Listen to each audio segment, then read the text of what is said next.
Welcome you all to law Seekho. तो आज हमारी लीगल ऐसे सीरीज में हम बात करेंगे अहमदाबाद ब्लास्ट केस और साथ ही साथ डेथ पेनल्टी डिबेट के बारे में भी। तो आपसे एक बहुत बेसिक क्वेश्चन है, ऐसा कौन सा केस है जिसमें हाईएस्ट नंबर ऑफ कन्विक्ट को यहाँ पर डेथ पेनल्टी अवार्ड की गई है कोर्ट के द्वारा? तो इसका आंसर है अहमदाबाद ब्लास्ट केस। 38 एक्यूज जो थे इन्हें डेथ पेनाल्टी अनाउंस की गई। तो हमारी कंट्री में एक सिंगल केस में इतना number of death penalty case किसी एक्यूज्ड को यहाँ पे नंबर ऑफ एक्यूज को अनाउंस करने वाला ये इकलौता केस है।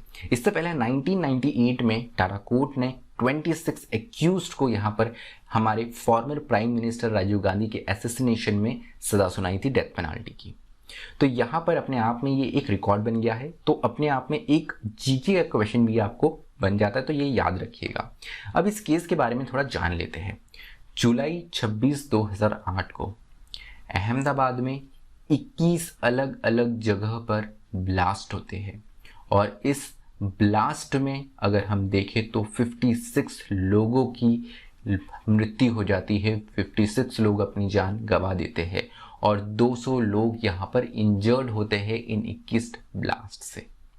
धीरे धीरे इस केस में डेवलपमेंट होता है, इन्वेस्टिगेशन किया जाता है। जिस वक्त ये 21 ब्लास्ट हुए थे तो इसकी जिम्मेदारी लेने वाला जो संगठन था वो था हरकत उल जिहाद इल इस्लामी, जिसे इंडियन मुजाहिदीन भी कहा जाता है।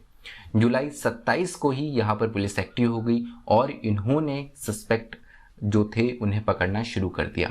धीरे धीरे इस केस में डेवलपमेंट होता है और फाइनली फरवरी 8, 2022 को कोर्ट द्वारा यहाँ पे 49 लोगों को गिल्टी पाया जाता है, जिसमें यहाँ पर हाईएस्ट नंबर ऑफ हमें कन्विक्ट्स देखने को मिलते हैं। 38 लोगों को यहाँ पर डेथ पेनल्टी अनाउंस की जाती है।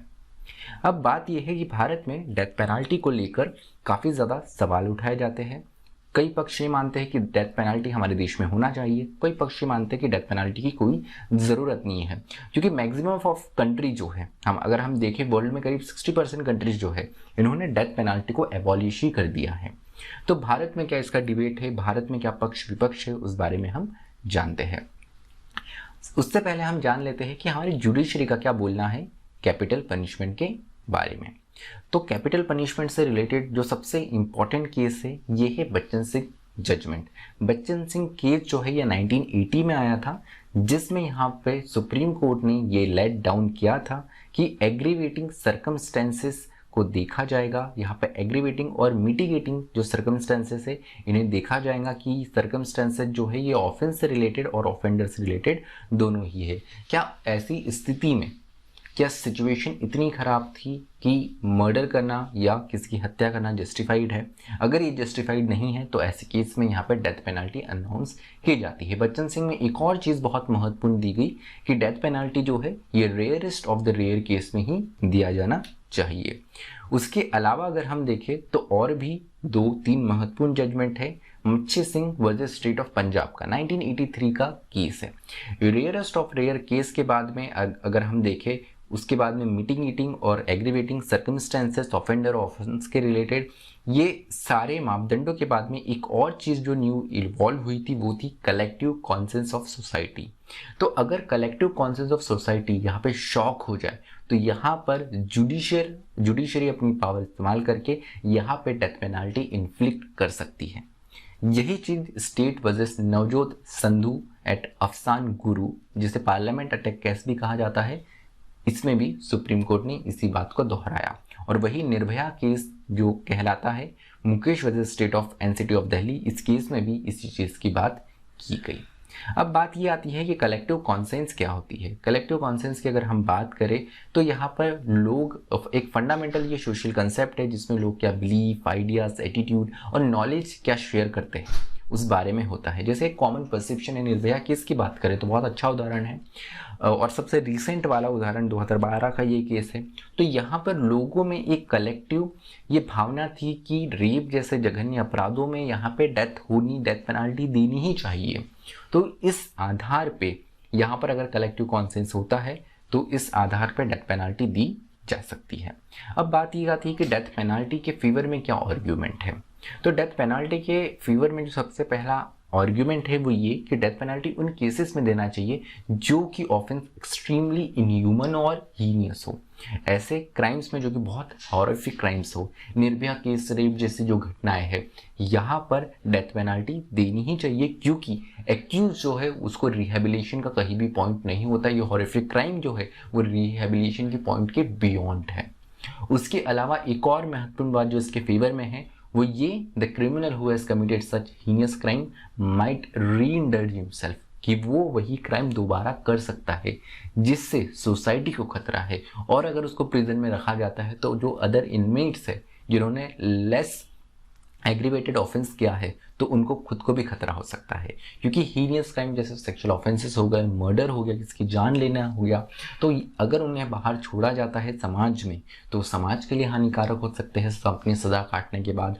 उसके अलावा अगर वो जेल में भी रहते हैं जो उनके फेलो इनमेट्स हैं उनके लिए भी घातक साबित हो सकता है।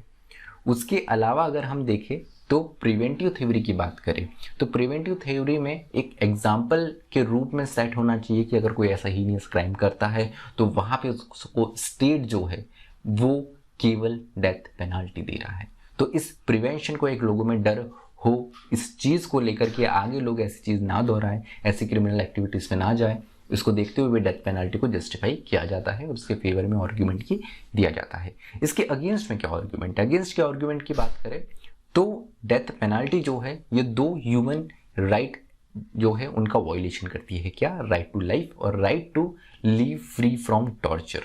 तो यहाँ पे हमारे देश में राइट टू लाइफ दिया गया है, तो क्या स्टेट के पास में ये पावर है कि वो किसी की जान ले सकता है? क्या ये एक ह्यूमन राइट का वायलेशन नहीं होगा? ये एक आर्ग्यूमेंट होता है। और दूसरा ये कि डेथ पेनल्टी के केस में हमें ये देखने को मिलता है कि दिन पर दिन डेथ पेनल्टी तो अनाउंस हो जाती है ट्रायल कोर्ट में, फिर हाई कोर्ट द्वारा कन्फर्म की जाती है, फिर वही मामला सुप्रीम कोर्ट में जाता है और जब तक मामला लंबित रहता है वो व्यक्ति, वो एक्यूज जेल में लैंग्विश करते रहता है और उसको हर दिन इसी चीज़ का डर सताता है कि उसको आज डेथ पेनल्टी होगी, उसको आज हैंग किया जाएगा, उससे कल हैंग किया जाएगा। तो अपने आप में एक टॉर्चर होता है, उस पर एक बहुत बुरा मेंटल टॉर्चर है जो कि एक ह्यूमन राइट वायलेशन बताया जाता है। इसके अलावा एक और आर्ग्यूमेंट ये किया जाता है कि कैपिटल पनिशमेंट देने से किसी क्राइम में कमी आए, ऐसा कोई हमारे पास में डेटा नहीं है।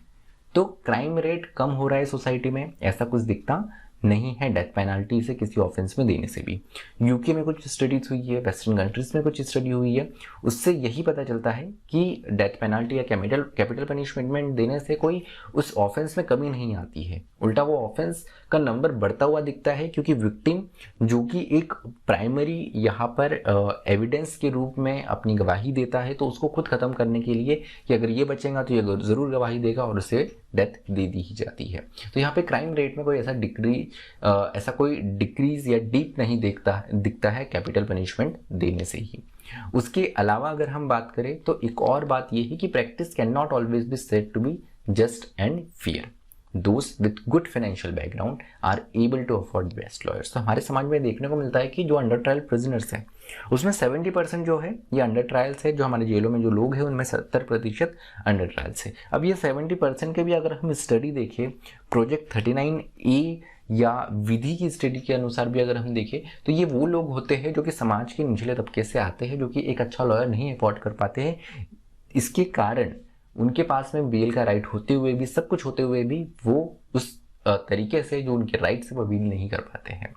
तो यहाँ पर ये एक और बात है कि हमारे देश में जितने लोगों को डेथ पेनल्टी हुई है वो भी कोई ऐसे बहुत संपन्न वर्ग से नहीं आते थे। उसके अलावा हमारे देश में रिफॉर्मेटिव जस्टिस अप्रोच रहता है। रिफॉर्मेटिव जस्टिस अप्रोच ये कहता है कि प्रिजनर्स को, किसी भी व्यक्ति को रिफॉर्म करना चाहिए। क्राइम से हमें यहाँ पे नफरत करनी चाहिए, ना कि क्रिमिनल से। तो एक मौका उसे ज़रूर देना चाहिए। ये इसके एक अगेंस्ट में आर्ग्यूमेंट होता है कि डेथ पेनल्टी क्यों नहीं होनी चाहिए। उसके अलावा लॉ कमीशन ने भी एक रिकमेंडेशन दी है। जस्टिस AP शाह द्वारा लॉ कमीशन 2015 की रिपोर्ट के अनुसार, उनके एक सजेशन रिकमेंडेशन के अनुसार बताया गया है कि एबॉलिश कर देना चाहिए कैपिटल पनिशमेंट को, लेकिन नॉन टेररिज्म केसेस में ही। तो जो टेररिज्म के केसेस है इसमें डेथ पेनल्टी कंटिन्यू रहनी ही चाहिए। तो यहाँ पर आपका क्या ओपिनियन है? क्या हमारे देश में डेथ पेनल्टी रहनी चाहिए या नहीं? इसके फेवर या अगेंस्ट में जो भी आपका ओपिनियन हो ज़रूर कमेंट बॉक्स में डिस्कस करिए। Let's have a fruitful discussion. तो चलिए आज का जो हमारा एपिसोड है, आज का जो हमारा ये डिस्कशन है वो यही समाप्त होता है। मुझे सुनने के लिए आप सभी का धन्यवाद। Thank you. Stay tuned to law सीखो।